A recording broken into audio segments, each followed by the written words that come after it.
그러나 내가 너희에게 실상을 말하노니 내가 떠나가는 것이 너희에게 유익이라.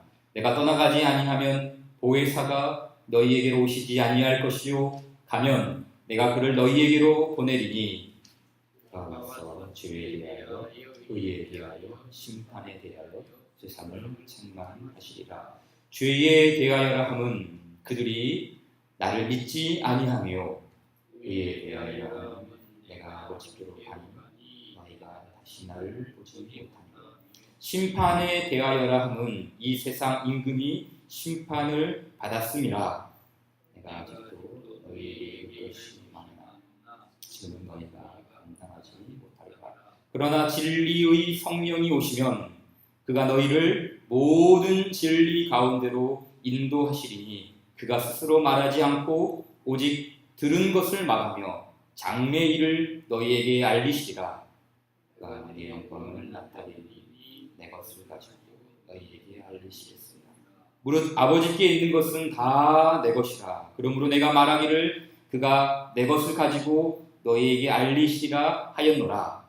조금 있으면 너희가 나를 보지 못하겠고 또 조금 있으면 나를 보리라 하시니 제자 중에서 서로 말하되 우리에게 말씀하신 바 조금 있으면 나를 보지 못하겠고 또 조금 있으면 나를 보리라 하시며 또 내가 아버지께로 감이라 하신 것이 무슨 말씀이냐 하고 또 말하되 조금 있으리라 하신 말씀이 무슨 말씀이냐 무엇을 말씀하시는지 알지 못하노라. 예수께서 그 묻고자 함을 아시고 이르시되 내 말이 조금 있으면 나를 보지 못하겠고 또 조금 있으면 나를 보리라 함으로 서로 문의하느냐. 내가 진실로 너희에게 이르노니 너희는 복하고 애통하겠으나 세상은 기뻐하리라. 너희는 근심하겠으나 너희 근심이 도리어 기쁨이 되리라. 여자가 해산하게 되면 그때가 이르렀으므로 근심하나 아기를 낳으면 세상에 사람 난 기쁨으로 말미암아 그 고통을 다시 기억하지 아니하느니라. 지금은 너희가 근심하나 내가 다시 너희를 보리니 너희 마음이 기쁠 것이요 너희 기쁨을 빼앗을 자가 없으리라. 그 날에는 너희가 아무것도 내게 묻지 아니하리라. 내가 진실로 진실로 너희에게 이르노니 너희가 무엇이든지 아버지께 구하는 것을 내 이름으로 주시리라. 지금까지는 너희가 내 이름으로 아무것도 구하지 아니하였으나 구하라 그리하면 받으리니 너희 기쁨이 충만하리라. 아멘. 믿음의 돌이 16번째 시간입니다. 사도신경은 크게 세 가지의 믿음을 고백한다고 했습니다. 첫째, 나는 전능하신 아버지 하나님 천지의 창조주를 믿습니다. 성부 하나님을 고백하고 믿는 것이죠. 둘째는 나는 그분의 독생자 우리 주 예수 그리스도를 믿습니다. 성자 하나님을 믿고 고백하는 내용이죠. 그리고 마지막 세 번째는 나는 성령을 믿습니다. 세 번째 부분이죠. 성부, 성자, 성령, 삼위일체 하나님을 고백하는 것이죠. 그래서 오늘부터는 성령님과 관련된 말씀을 계속 나누도록 하겠습니다. 성령님과 관련된 말씀이 다 포함이 됩니다. 예를 들면 다음에 보게 될 교회. 이거는 뭐 교회론이 아닌가 하겠지만 사실은 이게 성령 안에 교회가 다 포함이 되어 있어요. 성령 안에 성령님께서 이 교회를 포함되어 있다라는 어떤 그런 모든 것을 포괄적으로 이렇게 볼 수가 있는 것이죠. 네덜란드의 유명한 신학자인 헤르만 바빙크라는 목사님 계시는데 그분이 이런 말을 했어요. 성령의 부어주심은 창조와 성육신 이후에 하나님이 행하신 제3의 큰 사역이다. 예, 무슨 말이죠? 하나님이 행하신 가장 위대한 일 중에 세 가지가 있는데 첫째, 창조. 그렇죠? 가장 위대한 일, 창조. 두 번째, 성육신, 예수님을 이 땅에 보내주신 것이죠. 그런데 그것만 있는 게 아니다. 세 번째로 하나님께서 행하신 일 중에 가장 큰 사역의 세 번째가 뭔가? 성령님을 보내어 주십니다. 창조, 성육신, 성령 강림.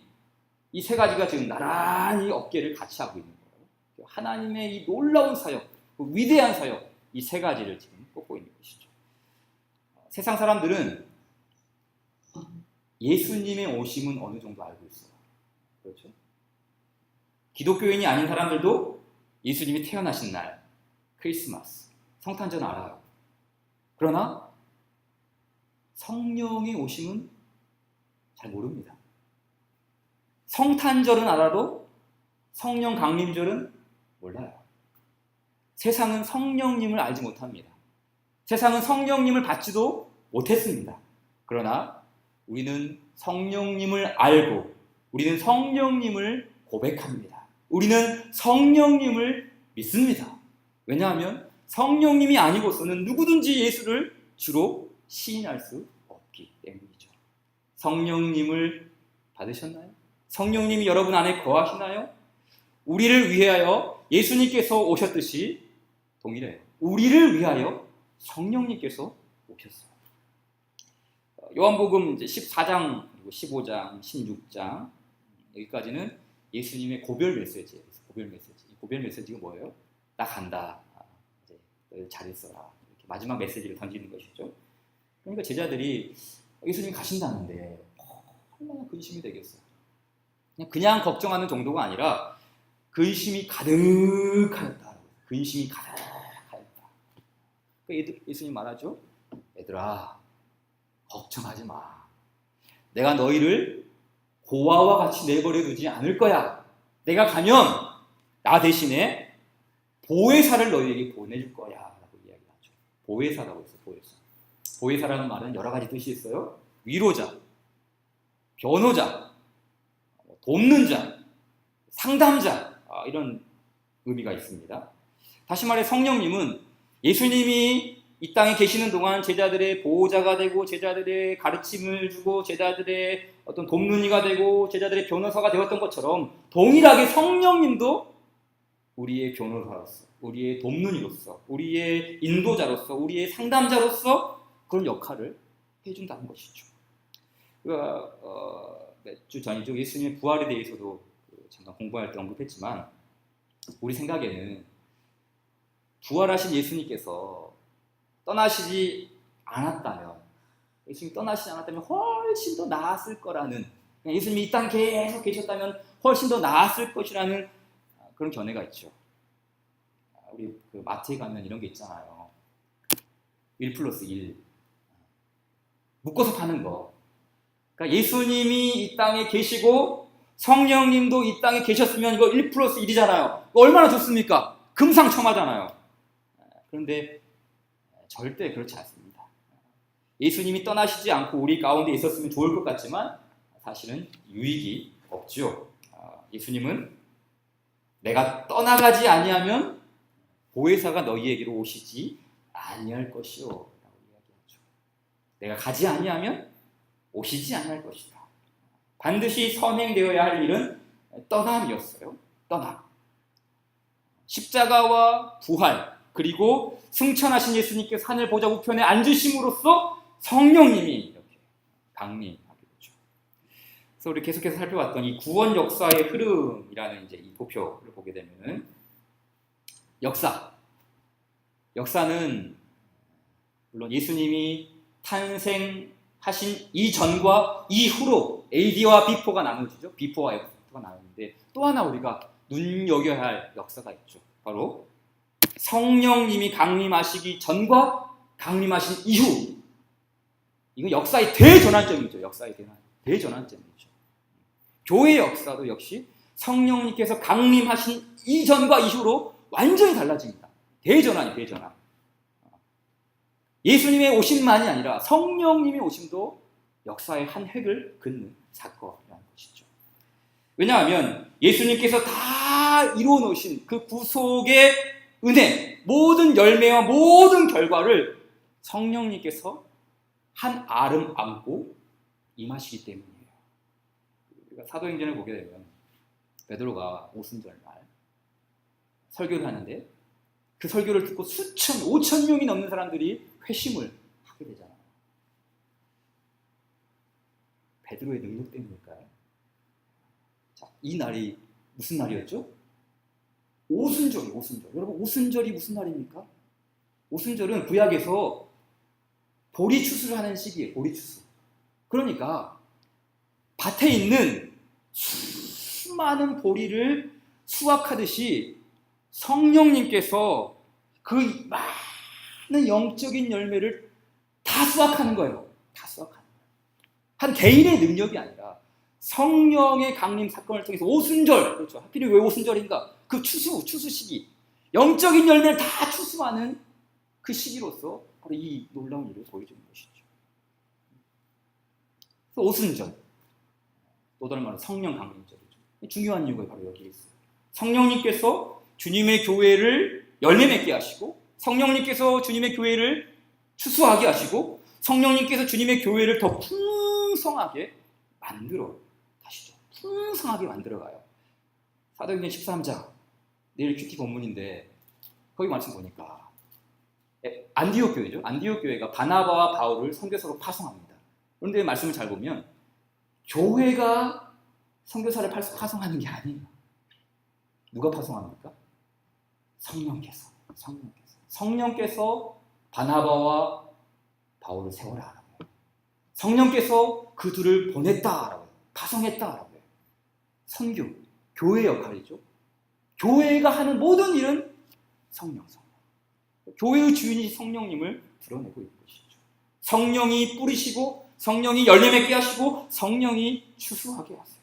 그러기에 성령님은 교회가 받은 가장 큰 선물이에요. 하나님께서 교회에게 주신 가장 큰 선물이 뭔가? 성령. 예수님의 희생의 대가로 주어지는 선물이죠. 그래서 이 사도행전을 보게 되면 선물이라는 말이 참 많이 나오죠. 선물. 말씀 구절 볼까요? 사도행전 2장 38절이죠. 베드로가 이르되 너희가 회개하여 각각 예수 그리스도의 이름으로 세례를 받고 죄 사함을 받으라. 그리하면 성령의 선물을 받으리니 라고 했는데 사본의 문제가 있지만 목적어로 해석하면 성령을 선물로 받을 것이다. 성령을 선물로 받을 것이다. 성령이죠. 성령과 선물은 동의어예요. 또 사도행전 8장 20절 이하에 보게 되면은 마수사 시몬이 나오죠. 그 시몬이 사도들이 행하는 그 기적을 보고 저거 나도 저렇게 한번 하고 싶다. 저거 어떻게 할 수 있지? 그 성령 얼마면 돼? 돈 주고 사겠다. 그러니까 사도들이 뭐라 그럽니까? 베드로가 이르되 네가 하나님의 선물을, 그렇죠. 네가 하나님의 그 선물을 돈 주고 살 줄로 생각하였냐? 장난하죠. 또 사도행전 11장 17절이죠. 같이 한번 읽어볼까요? 시작. 그런즉 하나님이 우리가 주 예수 그리스도를 믿을 때에 주신 것과 같은 선물을 그들에게도 주셨으니 내가 누구이기에 하나님을 능히 막겠느냐 하더라. 그렇죠. 하나님께서 주시는 선물 막을 수가 없어요. 선물이죠. 성령을 선물로 주시는 것이죠. 여러분, 성령님은 무엇입니까? 하나님께서 주시는 종합 선물 세트예요. 하나님께서 죄인에게 주시는 어마어마한 선물이죠. 그래서 예수님도 첫 번째 선물이라면 성령님은 이 첫 번째 선물을 통해 주시는 또 다른 선물. 쉽게 말하면 이거죠. 우리가 은혜 위에 은혜, 축복 위에 축복, 선물 위에 선물. 성령. 예수님도 선물이지만 그 예수님을 통하여서 주시는 더 위대한 선물, 더 놀라운 선물, 선물 위에 선물. 이 교회가 받는, 신자들이 받는 성령의 놀라운 선물이죠. 하나님은 우리에게 선물 위에 선물을 주십니다. 이 두 가지 선물, 곧 예수님과 성령님을 받아야, 이 두 가지의 선물을 받아야 참된 그리스도인이 할 수 있어요. 성령님과 예수님과 성령. 두 가지 중에서 하나만 받겠다, 이런 일은 없어요. 둘 다 있어요. 이 두 번째 선물을 받아야 첫 번째 선물 안에 있는 모든 좋은 것, 예수님이라는 이 첫 번째 선물, 예수님의 죽으심과 부활과 그분의 승천하심과 그분의 우편에 앉으심, 이 놀라운 그 구속의 사건을 성령님을 통해서 우리가 온전하게 누릴 수 있게 되는 것이죠. 그래서 예수님은 내가 떠나는 것이 너희에게 유익이야 라는 이 말, 이 유익이라는 말이 그냥 단순히 나 없어도 괜찮을 거야, 더 좋은 사람 올 거야, 이 정도 의미가 아니에요. 내가 떠나는 것이 너희에게 유익이라는 말은 이거는 뭐 구원 역사를 총틀어서 우리에게 허락해 주시는 놀라운 선물의 사건이죠. 내가 너희를 떠나는 것이 유익이다. 또 하나 우리가 생각하고자 하는 것은 이 성령의 선물은 새 언약의 실현이라는 것이죠. 중요하죠? 새 언약의 실현이죠. 이 부분 참 중요해요. 새 언약의 성취로서 성령님이 오셨어요. 그러니까 예수님께서 그 새 언약을 이루고 가시지만 그것을 온전히 성취하시는 분이 누가? 성령이죠. 그래서 성령님께서 들고 온 이 새 언약의 선물 상자에는 무엇이 들어있나요? 다른 게 아니에요. 이 선물을 열어보면 우리의 마음을 달콤하게 하는 것들이 들어있어요.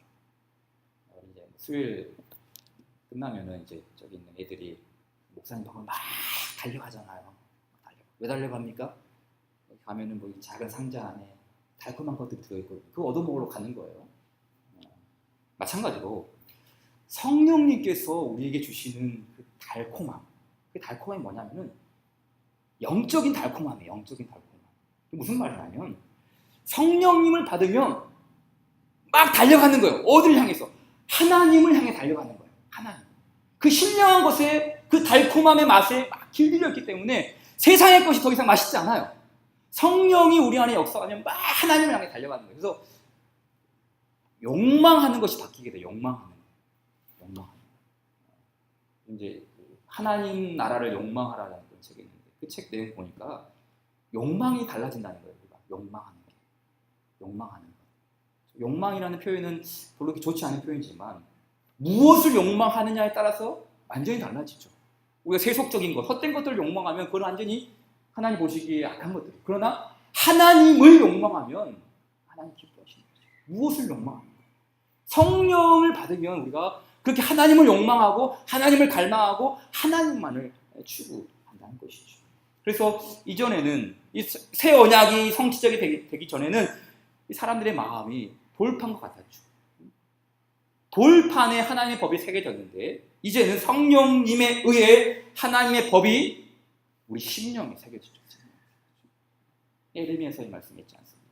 그래서 성령을 받으면 마음판이 새로워져요. 마음판이 달라져요.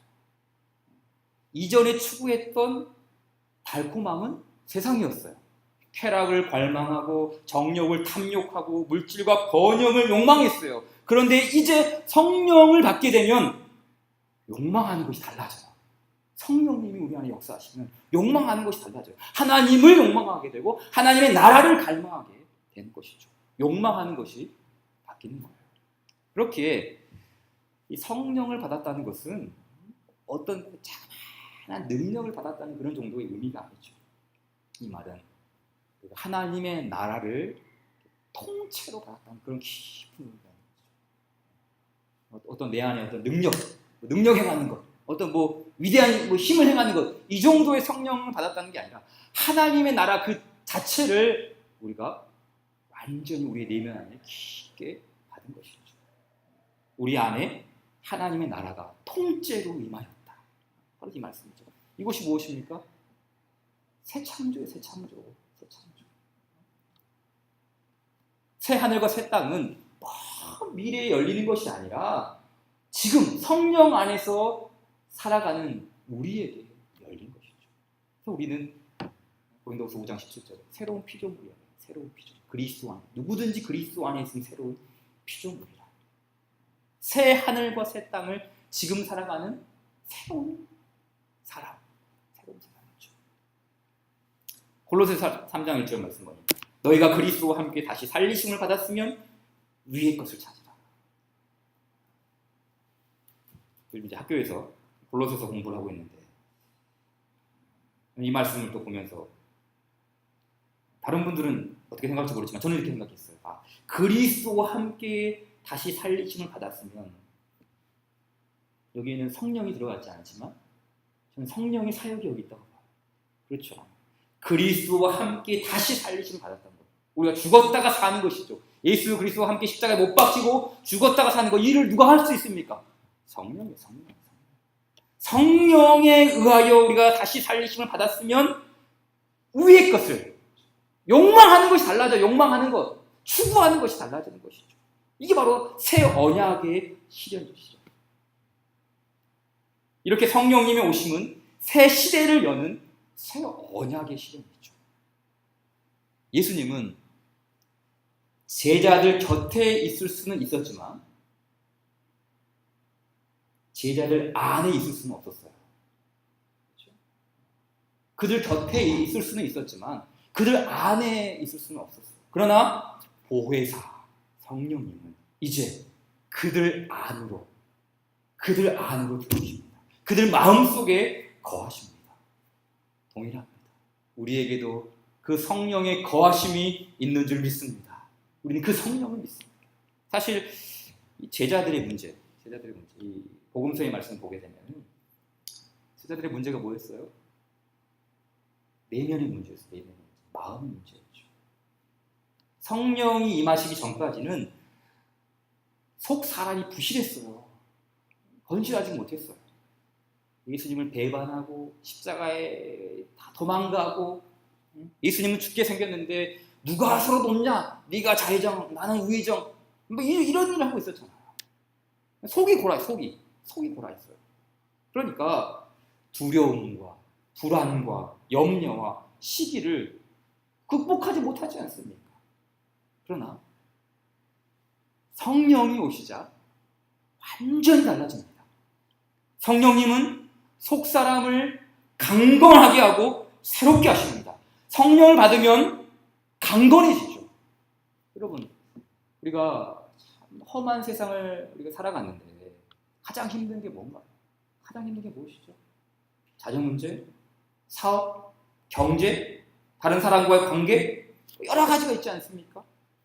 그러한 강팍한 현실도 힘들지만, 여러 가지 외적인 요인들도 힘들지만, 그것을 헤쳐나가야 하는 속사람, 그것을 헤쳐나가야, 그 외적인 것들을 헤쳐나가야 하는 우리의 속사람이 얼마나 힘듭니까? 이것은 믿는 사람이나 믿지 않는 사람이나 다 똑같아요. 다 속사람이 병들어 있어요. 속사람이 앓고 있어요. 병든 이 속사람을 가지고 어떻게 이 험한 세상을 헤쳐나갈 수 있겠어요? 현실의 짐만이 아니라 마음의 무거운 짐 때문에 많이 힘듭니다. 그러나 우리의 속사람 안에 성령이 오시면, 그리스도의 평강이 우리를 지배하면 우리는 세상을 이깁니다. 그 세상을 이깁니다. 평강. 주님 주시는 참된 평화가 내 맘속에 넘치네.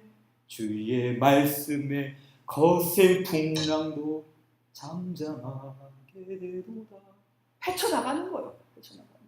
우리 속사람을 강건하게 하시는 그 성령의 은혜를 통해서 현실의 짐까지 헤쳐나가는 것이죠. 현실의 짐까지 짊어 나갈 수 있는 그 능력이 위로부터 우리 안에 임하는 것이죠.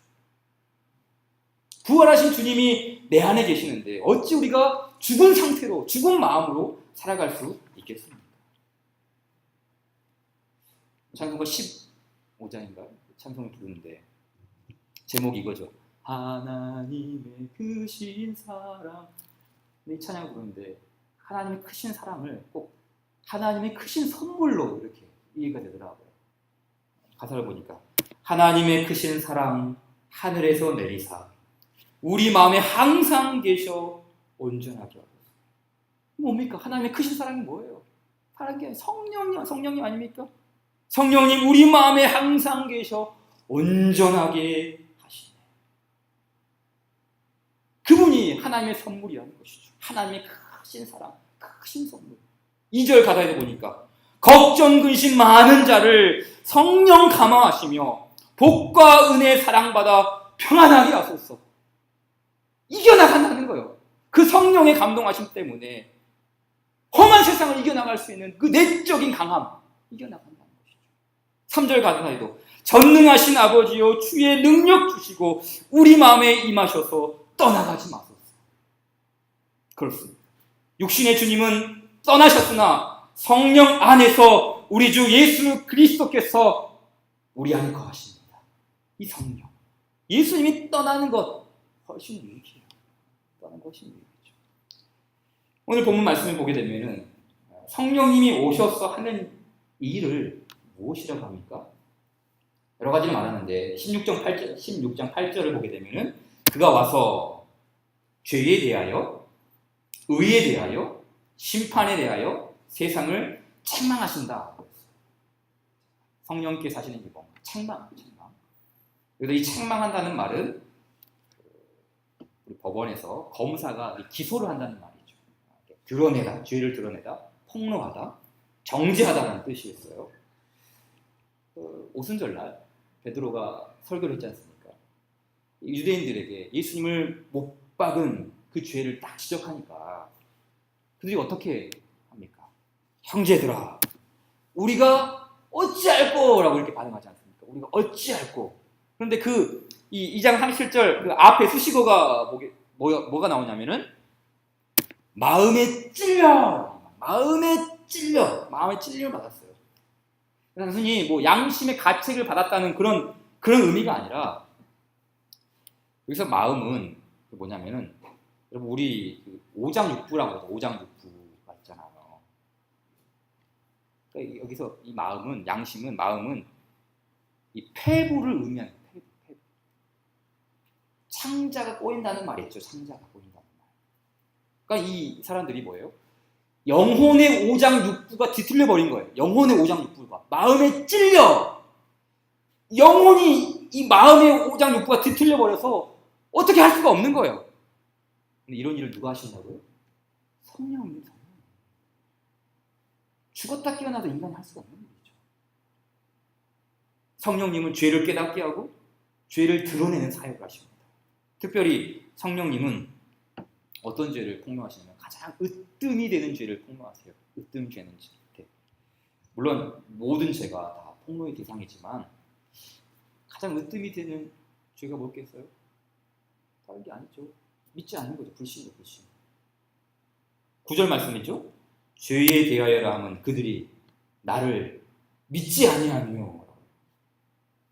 그렇죠? 우리의 모든 죄를 사하시는 예수님의 구속의 은혜를 믿지 않으므로 이 멸망받는 것, 이게 가장 으뜸되는 죄. 믿지 않으므로 멸망받는 것이 가장 큰 죄악이죠. 마찬가지로 오늘날에도 그럼 가장 심각한 죄가 뭘까요? 오늘날에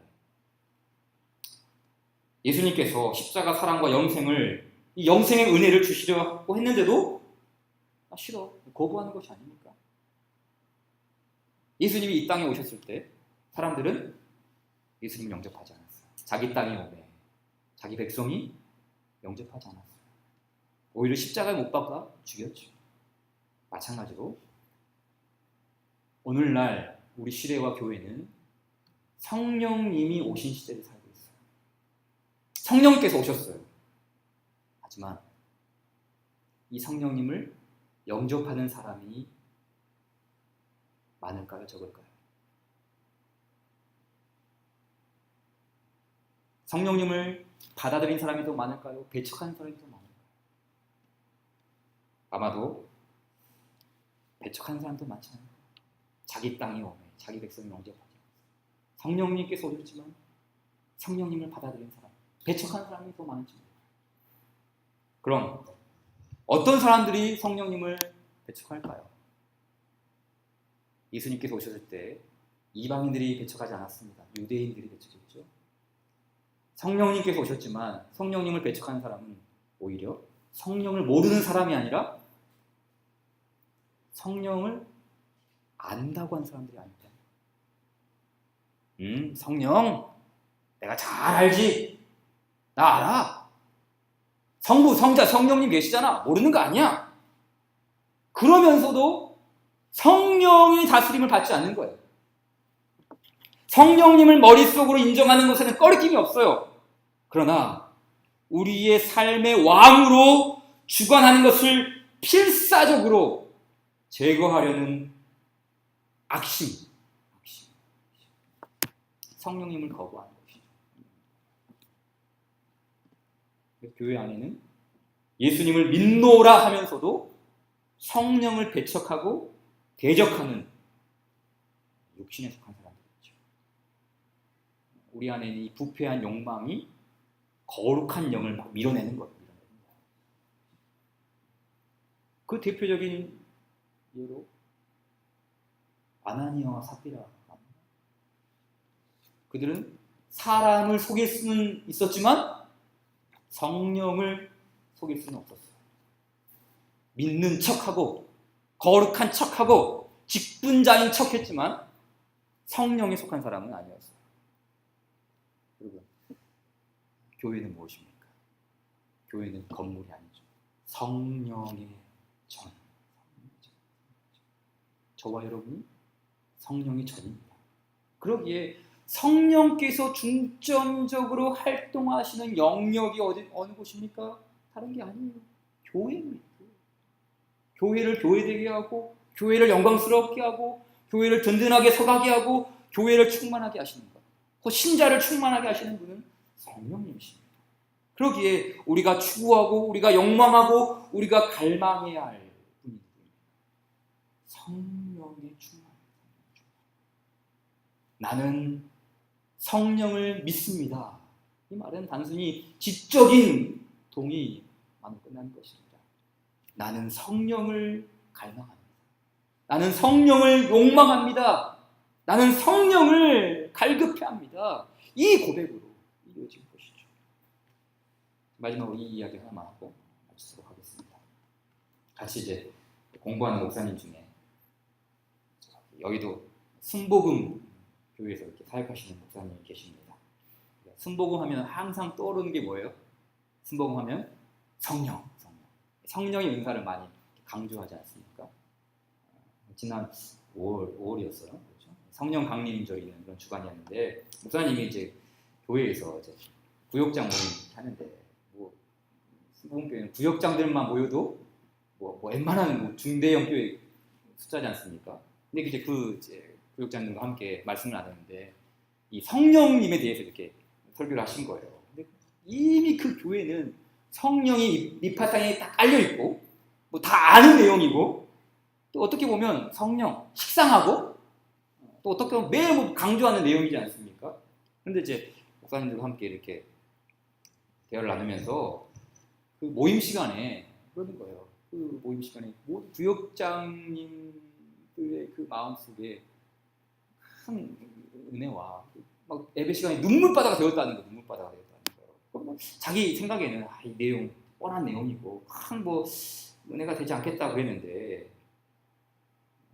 엄청나게 이렇게 많은 은혜를 받았다는 거예요. 그분들이 초신자들도 아니고 다 성령 충만한 권사님들이 구역장들인데 가는 거예요. 그래서 전화해서 권사님 오늘 모임 시간에 무슨 일이 있었어요? 왜 이렇게 눈물을 많이 흘리셨어요? 그러자 권사님이 뭐라고 했는지 알아요? 이랬대요. 목사님, 성령님은 하나님께서 주신 큰 선물이라고 했는데 이게 얼마나 큰 은혜가 되는지 몰라요. 내가 이렇게 큰 선물을 받고 위로를 누리고 성령님이 내 안에 계시는데 어떻게 감사가 넘치지 않을 수 있겠어요? 그 말을 듣는데 저도 이런 생각이 딱 드는 거예요. 이 목사야, 너는 하나님의 선물인 성령님을 즐거워하고 있니? 내 안에 있는 그 성령님을 정말 가치 있게 여기니? 다른 선물 없어도 그 선물 하나로 만족할 수 있니? 하나님께서 주신 그 선물, 성령. 이 성령님이 너무 감사합니다. 내 안에 그 예수의 영이신 성령님이 계셔. 나를 홀로 두지 아니하고 나를 영원토록 인도해 가시며 모든 것을 채워주시는 이 성령, 하나님이 내게 선물로 주셨다. 이 성령이 감동 강하시오. 사랑하는 성도 여러분, 성령님께서 우리를 위해 오셨어요. 우리를 위해. 하나님의 선물인 그 성령님을 즐거워하시기 바랍니다. 그 성령님을 기뻐하시고 그 성령님께 감사하시고 그 성령님과 함께 우리의 속사람을 능하게 하실 그 주님을 의지하면서 성령 안에서 성령님을 욕망하며 그 성령님을 갈망하면서 그 성령의 오심을 기뻐하며 살아가는 저와 여러분이 되기를, 우리 모두가 되기를 주님의 이름으로 축원드립니다. 우리 함께 주신 말씀 기억하면서 185장 찬송 드립시다. 185장. 성령이 오셨네, 성령이 오셨네. 이 기쁜 소식이 내게 있어 큰 기쁨의 소식이 될 수 있도록 그 성령님 사모하며 같이 고백합시다. 이 기쁜 소식을 온 세상 전하세. 큰 환난 고통을 당하는 자에게 주 믿는 성도들 다 전할 소식을 성령이 오셨네. 성령이 오셨네. 성령이 오셨네. 내 주님 보내신 성령이 오셨네. 이 기쁜 소식을 온 세상 전하세. 성령이 오셨네. 만왕의 왕께서 저 사로잡힌 자 다 구원하시고 참 자유 주셨네. 승리의 노래가 온 성에 들리니 성령이 오셨네. 성령이 오셨네. 성령이 오셨네. 내 주님 보내신 성령이 오셨네. 이 기쁜 소식을 온 세상 전하세. 성령이 오셨네. 한없는 사랑과 빅 크신 은혜를 늘 의심하면서 안 믿는 자에게 내 작은 입으로 고증언하리니 성령이 오셨네. 성령이 오셨네. 성령이 오셨네. 내 주에 보내신 성령이 오셨네. 이 기쁜 소식을 온 세상 전하세. 성령이 오셨네. 성령이 오셨네. 성령이 오셨네. 성령이 오셨네. 내 주님 보내신 성령이 오셨네. 이 기쁜 소식을 온 세상 전하세. 성령이 오셨네. 우리 목소리로만 고백할까요? 성령이 오셨네. 성령이 오셨네. 내 주님 보내신 성령이 오셨네. 이 기쁜 소식을 온 세상 전하세. 성령이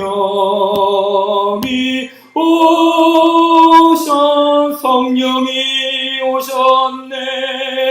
성령이 오셨네. 성령이 내 주에 보내시. 내 주에 보내시 성령, 그분이 내 안에 오셨습니다. 이 기쁜 소식을 온 세상 전하세. 성령이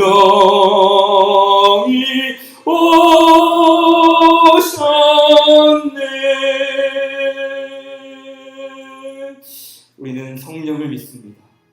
주님, 그 성령 하나님께서 우리에게 은혜 위에 은혜로, 축복 위에 축복으로, 선물 위에 선물로 이 놀라운 성령을 우리에게 주셨습니다.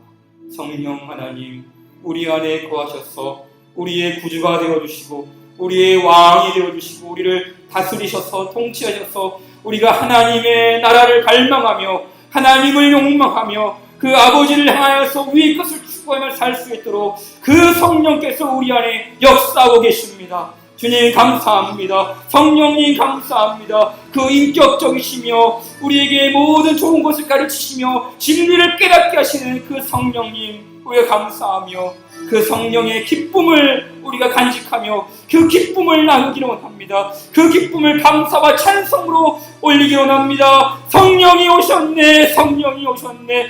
내 주에 보내신 성령이 나의 마음 가운데 오셨네. 좌정하사 다스리시며 통치하여 주시옵소서. 성령이여, 지금부터 영원토록 우리의 왕이 되어주신 것을 감사합니다. 하나님이여, 이 모든 감사와 영광을 주 성령께 올려드리오니 주님, 우리의 기도를 받아주시옵소서. 우리 함께 같이 기도하며 함께 돌아가도록 하겠습니다. 같이 기도합시다. 성령 하나님 감사합니다. 아버지 하나님, 아버지 하나님, 우리 주 예수 그리스도의 성령님 하나님, 우리를 홀로 내버려 두지 아니하시고 우리를 고아와 같이 내버려 두지 아니하시고 성령을 우리 가운데 보내어 주셔서 하나님, 우리로 하여금 그 성령을 통해 예수님을 우리 구주로 고백하게 하시고 이 성령님을 통하여 하나님을 향하여 아빠 아버지라 부르게 하여 주신 것을 감사합니다. 하나님, 하나님을 또 우리 그 성령께서 우리 안에 역사하셔서 우리를 하나님의 나라를 욕망하고 하나님의 나라를 추구하며 위의 것을 바라보며 나아가게 하신 이 귀한 신앙을 우리 가운데 주셨사오니 우리도 성령님 감사하며 성령님으로 인해 만족하며 성령님으로 인하여 감사할 수 있는 하나님 우리의 신앙이 되게 도와주시옵소서. 우리에게 주신 이 성령님, 성령님, 성령님 감사합니다. 오 성령이여, 성령이 우리를 다스려 주시고 계속해서 하나님 충만하게 주께서 역사하시도록 성령께서 역사하시도록 준비해 나가는 성령의 천이 될 수 있도록 주님 우리를 주장하여 주시옵소서. 오 주님, 오 주님, 주의 보내신 성령을 기뻐합니다. 주님 보내신 성령을 감사합니다. 오 아버지 하나님, 이 성령 안에 살게 하시고 충만하게 우리를 다스리시고 통치하여 주시옵소서. 감사합니다. 주의 몸된 교회를 성령으로 충만하게 하여 주시옵소서. 오 아버지 하나님, 오 아버지 하나님, 주님 도와주시옵소서.